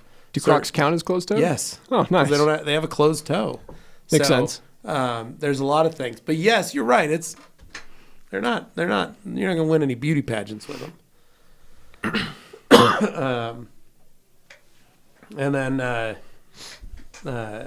Umberto saying hello to Josh. I don't see a Josh in there, but Mary saying hi. Nice guy. Really enjoyed talking to him at MTE. Oh, Josh. Maybe that's... Brodel. Probably Brodel. Gotcha. What they're saying. Then Umberto says, yes, Mary, I told him about the new sponge packaging. Alex G saying Hans. Yves Charmaine says, I wanted to buy some Crocs. I went into the Crocs store, came out empty-handed. I just couldn't do it. I know. It's hard. I will say the ones that I have that Seabass stole, really like. I think the only way I could get Crocs is if I got the Lightning McQueen ones. You know what I mean? Yeah, those are pretty dope. Those are pretty dope. I would get those too. And then Umberto says the sponge packaging look like the Costco ones and aren't resealable. No, it is. So the sponge package is fully resealable. That's the great thing about it. It's a blister pack. So just like our Ultra Clay Towel, same type of packaging. You can just clasp it. Is he talking about the packaging for the UBS? The UBS is not. It's just a bag. Okay. But the USS has the clamshell. If someone out there is listening and wants to bring in a USS just so we can show everybody, it's on Nate's table. Bring it in. Somebody could bring it in. And then Mary says you should make a microfiber sock for the Crocs. Yeah, right? I think your feet would be burning. Oh, it'd be hot. Yeah. It'd be good. Ski. There you go. Ski snowboard socks. There you go. Ooh, there we go. Chad Sensen says, yuck. Yeah. Always had a guy cutting off edge on the Kirkland towels. Drove me nuts too. Yeah. Oh, did we get Alex's here of Lucas, Levi and Lucas? What are you driving? What's your dream car? We missed that one. Missed it. So I currently drive a 2009 Mazda Speed 3. Love it. It's a fun little car. My dream car, it's kind of hard to say. I got a couple, I would say an Audi RS6 Avant would be one of them. I'm a big hot hatch kind of guy. All-wheel drive would be fun. Ford Focus RS. I would absolutely love to own a Ford Focus RS. That would be fun for me.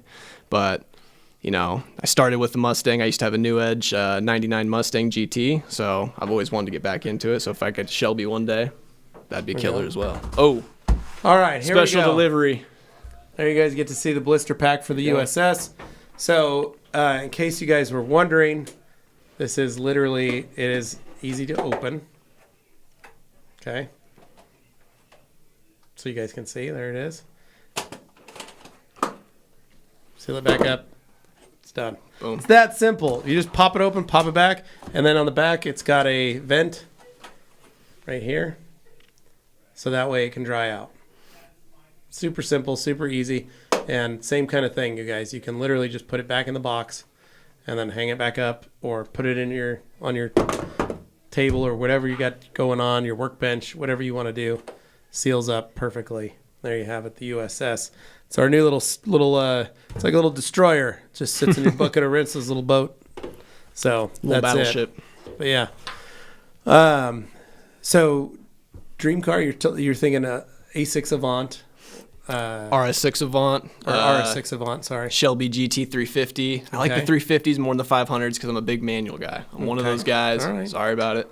But yeah, Focus RS, RS6 Avant, Shelby. Any of those I'd be totally happy with. There you go. Nice. So I'm jaded. I have driven so many cars in my life that I don't. So here's the thing. I don't have dream cars. Gotcha. Right. So I've owned a lot of cars too. When my wife and I first got together, I had a 68 Coupe de Ville. I had a 63 Lincoln Continental with suicide doors. I've had my 76 Oldsmobile Cutlass Supreme on my arm. I've had a lot of stuff. My ultimate goal right now is I have my Suburban, my little Elantra, and my wife's car. I would love to get rid of my wife's car, the Fusion. What would you replace it with? So one thing we've talked about is I've got a couple different ideas. I would love to replace it with a Lexus GS 350. Okay. 2015, 2016 model. I love those cars. I think they're gorgeous. The other thing is I think my wife would also really like that car. The other thing is I would love to replace that with a Bronco. New or old? Newer one. It doesn't really matter. Old would be fine. But that's our reliable car. That's our road trip car. So it has to be able to do stuff. I would love to get that.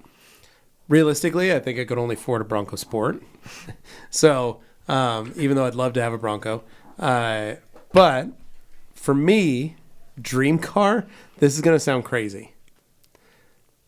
I would love to have just a little early 90s S10 short box. Okay. Just I can get behind it. ratty and beat up. I just love S10s and Sonomas. They're like that. I just love, and I like the first gen to and the second gen. Totally okay. Either one. I've had a Sonoma. Nate, when he had his little red S10, we went out and I picked up a GMC Sonoma. Nice. It was great. It was a good little truck, but I sold it, and I wish I wouldn't have sold it. It's got a special place in your heart. It's one of those where I want to buy another one, but then I look and I go, ooh, maybe I want a square body one. Get one of those. And then on top of that, square body Chevys, doesn't matter. Dually, 4-wheel drive, 2-wheel drive, short box, long bed, crew cab, doesn't matter.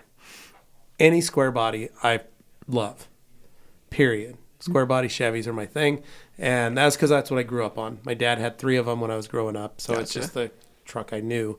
My dad collects Chevy trucks. Still? He's got one of every body style from 26 to 67. Nice.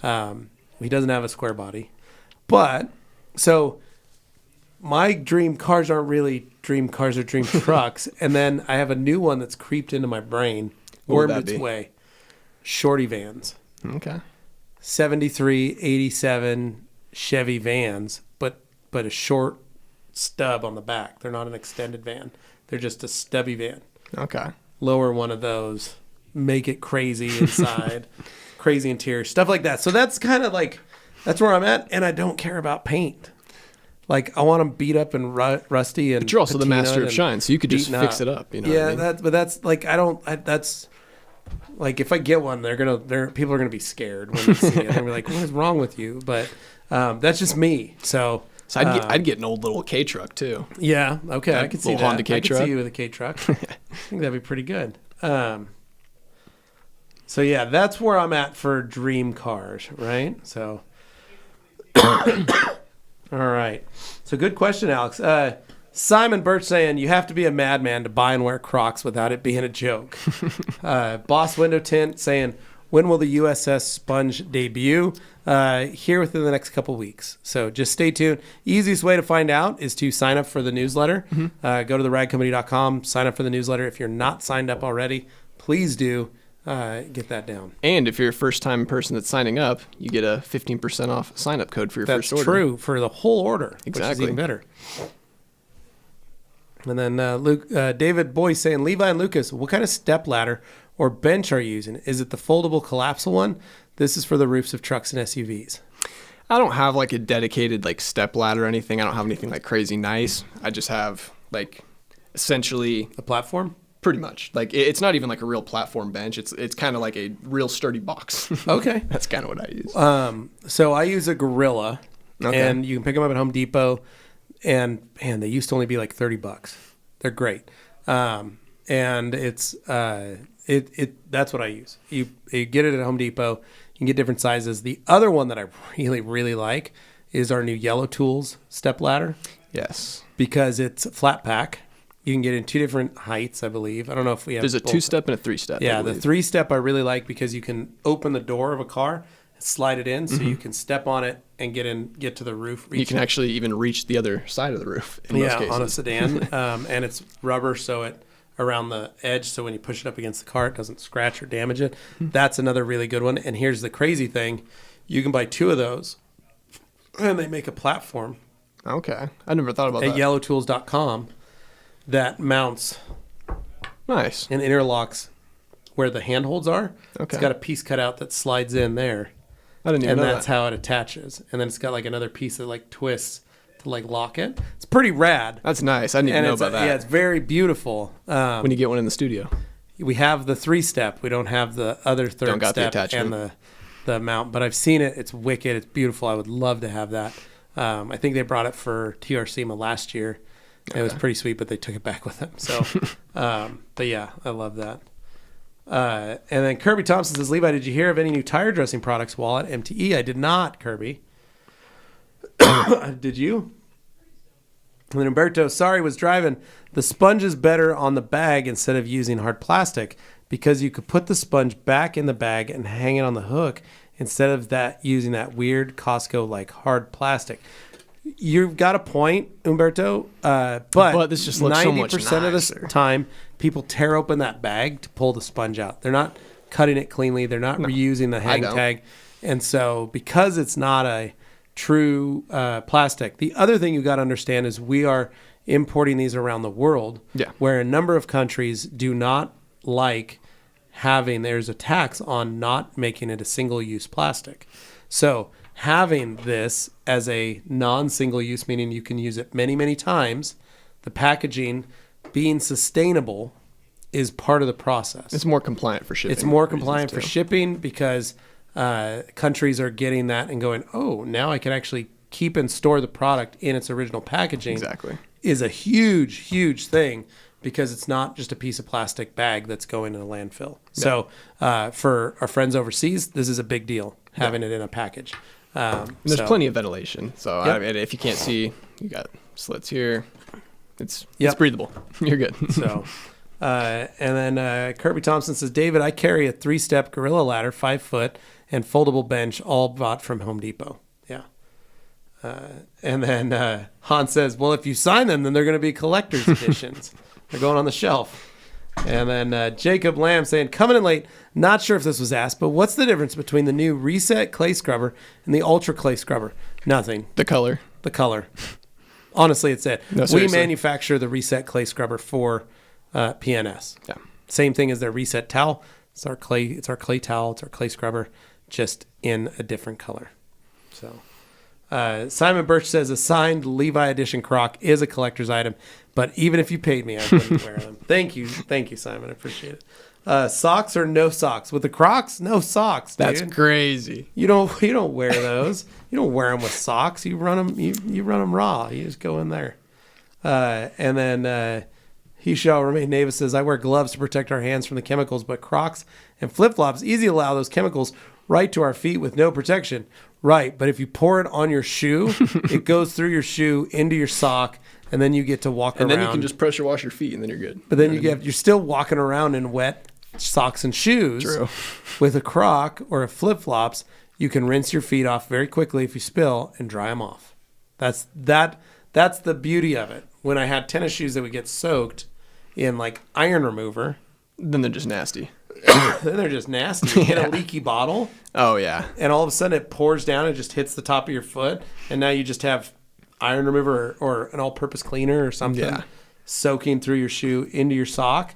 Now you got to take all that off, and if you're not at home and you're at work at your shop, you got more socks laying around. Like, so for us, it was the ease of like, ooh, if we have a spill or we have something, we instantly have the ability to spray them off with our pressure washer, rinse them off.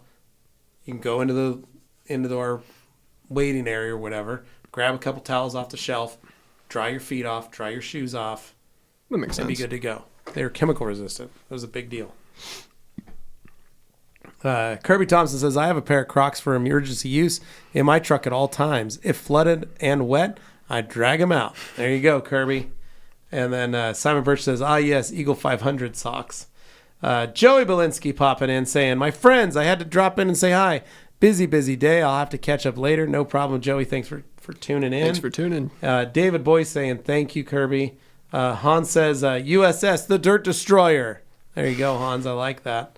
Simon Birch says, I can't wait to get a hold of the USS. And then G. Davis, the great, the elusive G. Davis, popping in saying, Dane used his brief experience at podiatry school to convince Alex Dewar to let him take seductive Polaroids of his toes. That's crazy. And that, ladies and gentlemen, is why G. Davis comes in and hangs out in the chat, because of these sweet pearls. And then Franco with a Squirrel Zam. And then he shall remain nameless says 80 square body trucks bring all the money. Sadly, I sent 2 to scrap last year. They rotted apart in a field. I had kept them in.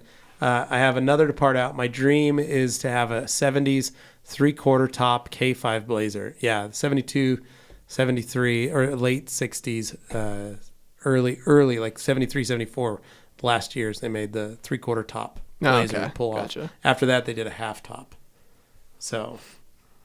Simon, what if protective layer inside Eagle socks to protect from chemicals? Just even worse. No soak. Get some no soak socks. That's what we're talking about.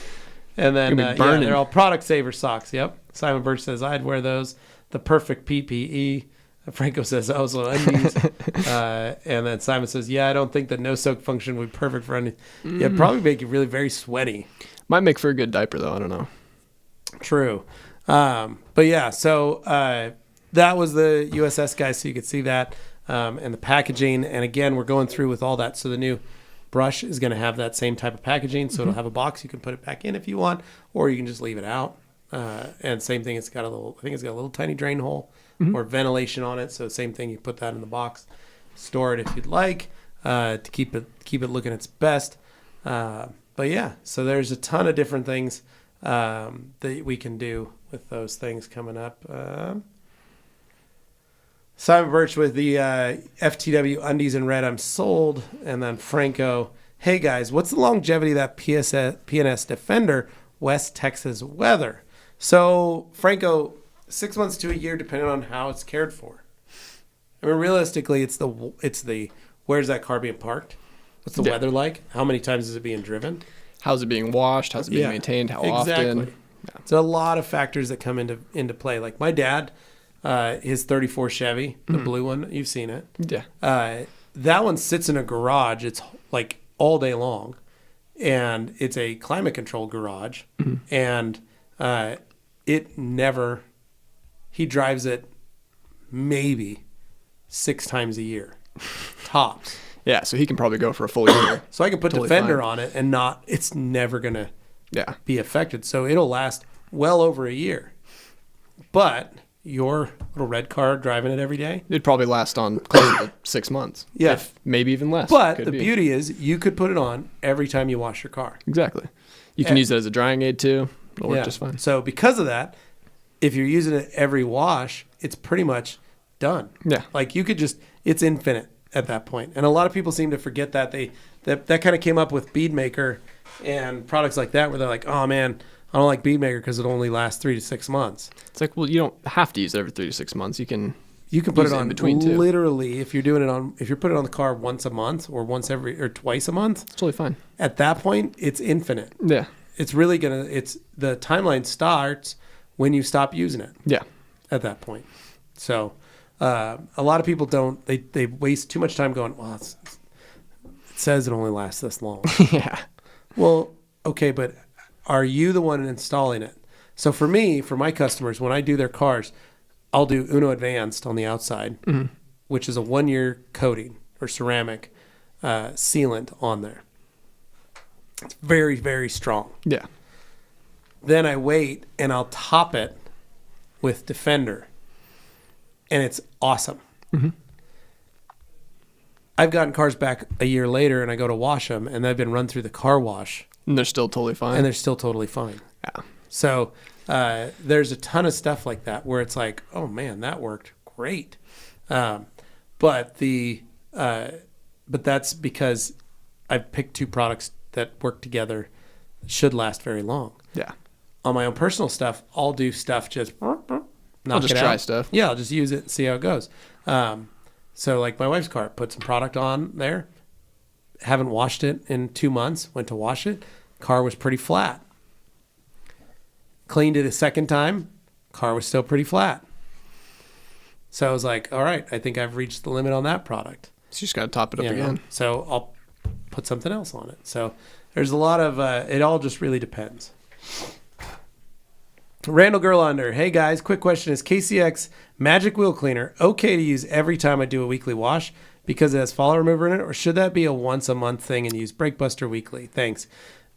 If you want my opinion, I would say if you're doing it every week, it's not totally necessary. I mean, it kind of depends on the car you have too. Like, you know, if you How have bad is it? Yeah, like if you have some gnarly Dodge SRT brakes that, you know, put out brake dust like no other, yeah, you can use it every week and be fine. But I would say, honestly, once a month, do Brake Buster in between. Yeah. You'll be fine. You could even just do rinseless and get away with it.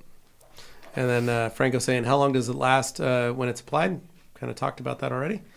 Simon Birch says, have an amazing weekend, folks, and TRC crew. I better get some sleep. Have Good a great night. weekend, Good Simon. night, Simon. Thank you for hanging out. Kirby Thompson says, the trend I see is the trucks running those oversized tires that stick out past the body. What is this style called? I think it's a disaster for paint on side panels. Kirby, this is a Texas truck style thing, and it's been going on since the late 80s, early 90s. Back in the day, though, it wasn't these huge wheels. It was 15 by 10s, 15 by 11, 15 by 12s, and they put these steamroller tires on. And so they would already stick out. So they weren't very tall, Yeah. but they would stick out. And so when I was a kid and I go down to Dallas and we go down to Texas and hang out for a summer or a week or two, I would see these trucks on the road, and they'd be a short box F-150 or a short box Chevy, and they would be lowered with these, what they look like toilet paper tubes. That's what they look like, sticking out, and that's what they would run. And that style never went away. It's Yeah. just morphed into the stretched, oversized, wide tires. So they're running a 20, 22, 24-inch wheel on a very thin tire, but very wide, Yeah. that stick out 6 inches past the fender flare. And then you well. put on some 3-inch spacers on all the wheel hubs. And Yeah, but you're right. You think about that and how much stuff kicks up on the side of those vehicles. It's crazy. I don't even know. Mud it flaps is a can't even disaster. save that. It is a disaster. And then Franco outside carport. Nice. Thanks, guys. I needed that info for customers. You're welcome, man. Yeah, I think this is a good one to end it on. G. Davis. I highly recommend Masters of Air on Apple TV. Also watched the Salem's Lot TV movie from 1979 this week. Scared me silly as an 11-year-old back in the day. G, you're right. Masters of Air on Apple TV. I've been watching it. There's 4 episodes out right now. 5th one comes out tomorrow. I really do love that show. It's amazing. It's a really good show. Fascinating to see what these guys were doing in these B-17 bombers during the war.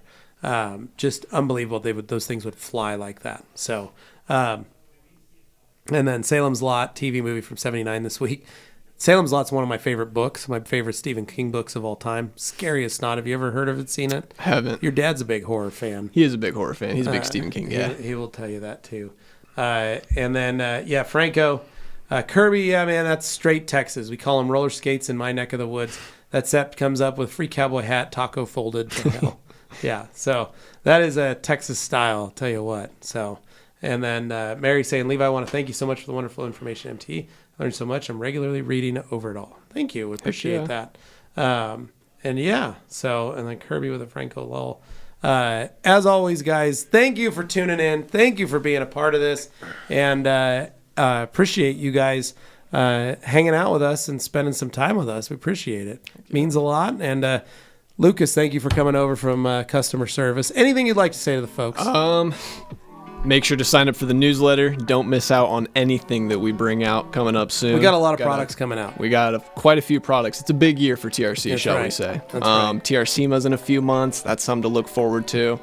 If you ever have any questions, feel free to reach out to support@theradcompany.com or even give us a phone call, and me and Aaron will get you guys sorted out. There you go. Thanks, guys, for tuning in. We will see you here Tuesday for the podcast. Have a great weekend, and we'll catch you guys later. See ya.